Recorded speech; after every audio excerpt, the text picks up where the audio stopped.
अब अपन पढ़ेंगे नाट्य शिक्षण विधियाँ।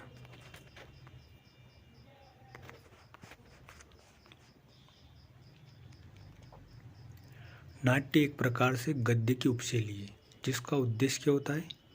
मौखिक अभिव्यक्ति, भाव प्रकट, चरित्र निर्माण, व्यक्तित्व निर्माण। कौन कौन सी विधियाँ हैं? सबसे पहले पढ़ेंगे अपन आदर्श नाट्य विधि। शिक्षक स्वयं विभिन्न पात्रों के अनुसार हाव भाव करके सिखाता है।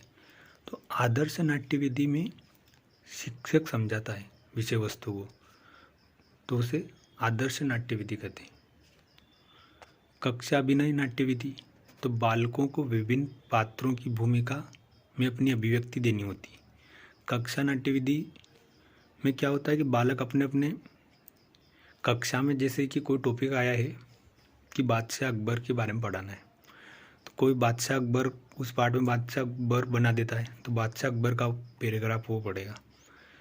कोई बीरबल का आ गया तो फिर बीरबल का कोई पैराग्राफ पढ़ेगा, कोई तानसेन का पढ़ेगा, कोई महारानी का पढ़ेगा। तो अपने पात्रों के हिसाब से अपनी भूमिका को अभिव्यक्त करते हैं। तो इस प्रकार कक्षा में जो अभिनय होता है तो उसे कक्षा अभिनय नाट्य विधि कहते हैं। रंगमंच नाट्य विधि, तो रंगमंच पर बालकों के द्वारा विभिन्न पात्रों में मंचन करते हैं, यानी रंगमंच पर जो कार्यक्रम करते हैं बालक के द्वारा किसी नाटक का, तो उसे रंगमंची नाट्य विधि कहते हैं। व्याख्यान नाट्य विधि, शिक्षक द्वारा व्याख्यान देना और मुख्य रूप से बालकों के द्वारा सुनकर सीखना ही नाट्य विधि है। तो व्याख्यान नाट्य विधि क्या होती है? जिसमें शिक्षक उस नाटक से संबंधित व्याख्यान देता है और बच्चे चुपचाप सुनते हैं, तो उसे व्याख्यान नाट्य विधि कहते हैं। समवाय नाट्य विधि, समवाय यानी विषय वस्तु को मिलाकर, तो भिन्न भिन्न प्रकार की विधियों को एक साथ काम में लेते हुए शिक्षण करना है समवाय नाट्य विधि। तो नाट्य शिक्षण की कौन कौन सी विधियाँ?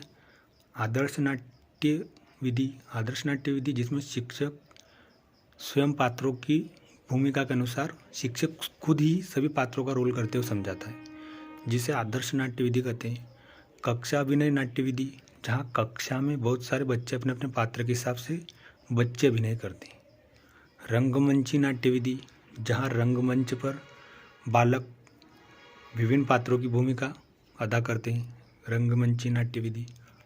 व्याख्यान नाट्य विधि, जब किसी नाटक का शिक्षक व्याख्यान के रूप में पढ़ाता है और बच्चे सिर्फ सुनते हैं उस व्याख्यान को, तो उसे व्याख्यान नाट्य विधि कहते हैं।